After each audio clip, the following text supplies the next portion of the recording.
हर शंकर सांब सदा शिव ईशा महेशा तांडव प्रिय कर चंद्रकलाधर ईशा महेशा. The reason why the Shivratri became the most magnificent is because Swami said, those who have witnessed this Lingodbhavam, the emergence of the lingam from the mouth till it came into my hand and when I displayed, they will have no more births. It is important that you should have seen the entire journey of the lingam.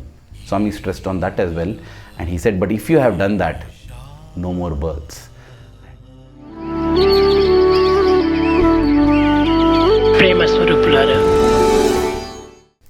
Sai Ram. The 14th of February 1999 was a historical day. But like most historical days, on that particular day, none of us had the slightest idea that it was going to be a historical day.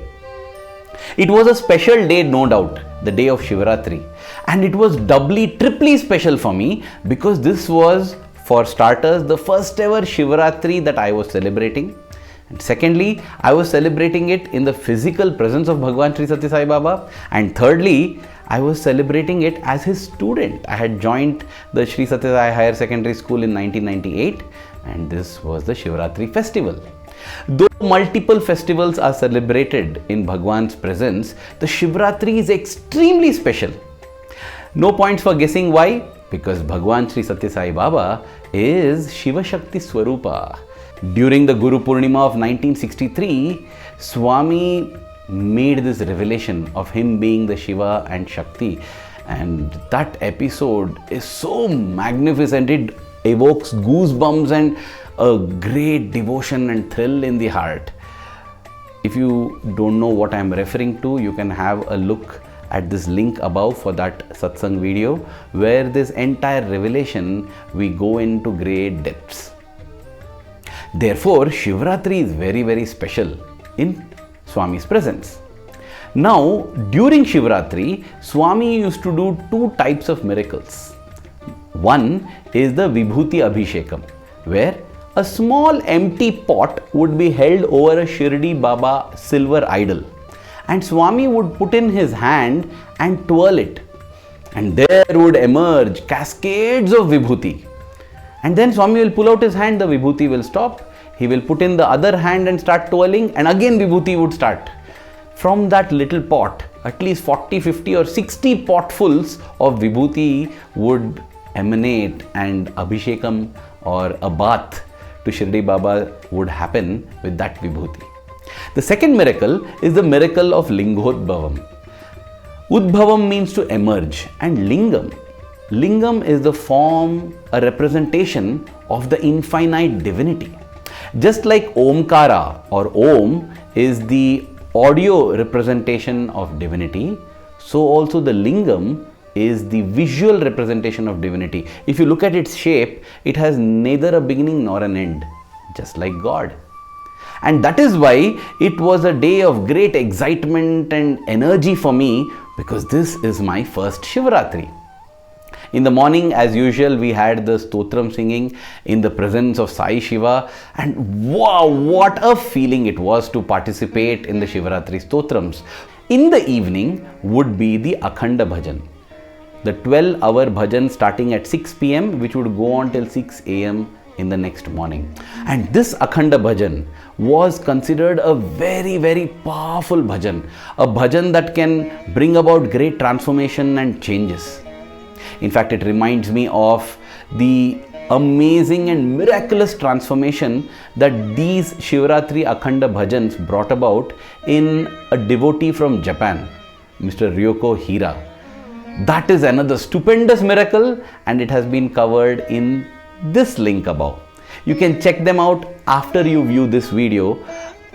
So for the Akhanda Bhajan, we would all come prepared, and in the evening, after Swami's discourse, the Akhanda Bhajan would begin. That day, the 14th of February 1999, in his discourse, something unique Swami said. Swami referred to the Lingodbhava of yore, and he said, back in those days, Swami would do Lingodbhavam, but then the crowds began to increase and swell so much that there would be stampede to witness this Lingodbhavam. In the interest of safety, the public performance or the public Lingodbhavam has been stopped. And Swami continued to say, Lingodbhavam happens every year. It just happens privately inside. So, that is why it is very significant that you do bhajans through the night, because the Lingodbhavam happens anytime during this period. So, all of you wholeheartedly sing bhajans throughout the night. You will receive immense blessings. That was it. I was fully charged up. I decided I am going to sit through the night and do bhajans. It is not an easy thing, and I was not able to sit awake for the whole night. I was sleeping, I was, struggling. All this happened, but it was all worth the effort. The next morning, Swami arrived at 5:15 or 5:20 a.m. We were all totally stunned. I was half dozing, but then I became fully wide awake. All my sleep just disappeared in a moment, because I had never in my life till then seen Swami during the Brahma Muhurtam so early. And Swami came so fresh, so vibrant, so powerful, so I don't know how to describe it, because he was looking definitely so different. Swami came and sat on the stage dais, and we were all sitting, and the bhajans gained additional fervor. Everybody was singing so loudly with so much of josh. And then Swami seemed to be struggling. He held on to his throat. He was doing this, he was massaging the throat. It looked like he was in pain. And then he was getting spasmodic movements. His whole body would jerk like that. And he kept drinking water. And we were not able to understand what is happening. I was sitting there and seeing, and I thought Swami is having severe pain in his throat. So nothing, we are so helpless. We can't do anything to go and help Swami. We just began to sing bhajan even louder, with greater energy, with greater volume. It was almost like, Swami, let me pain my own throat singing this bhajan so that your pain can come to me. It was almost like that kind of feeling, because Swami seemed to be struggling a lot. But then when this went on for 5-10 minutes, suddenly a thought came in my head. Hey, wait a minute, is Swami going to do Lingodbhavam now? Because this had been totally stopped from almost 20 years, more than 20 years. And wow, is this going to happen? And it definitely looked like a distinct possibility, because Swami was drinking water, and then when he gets the spasmodic movement, the water comes out of his mouth, he's wiping it, and he seemed to be struggling a lot. Now I started crying. I had never seen Swami suffering like this. I had never seen Swami in pain like this, and I just couldn't bear it. I began to cry and cry and cry, and I'm choking as I'm singing bhajans.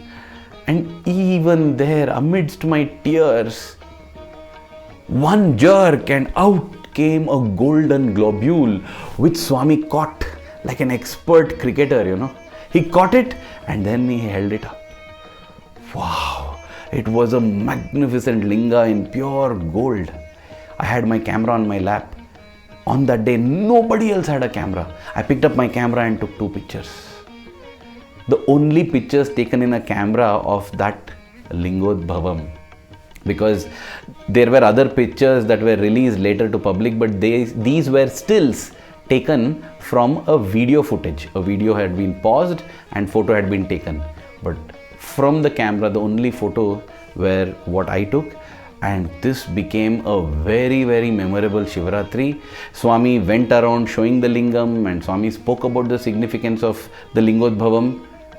And then the reason why the Shivaratri became the most magnificent is because Swami said, those who have witnessed this Lingodbhavam, the emergence of the lingam from the mouth till it came into my hand and when I displayed, they will have no more births. It is important that you should have seen the entire journey of the lingam. Swami stressed on that as well, and he said, but if you have done that, no more births.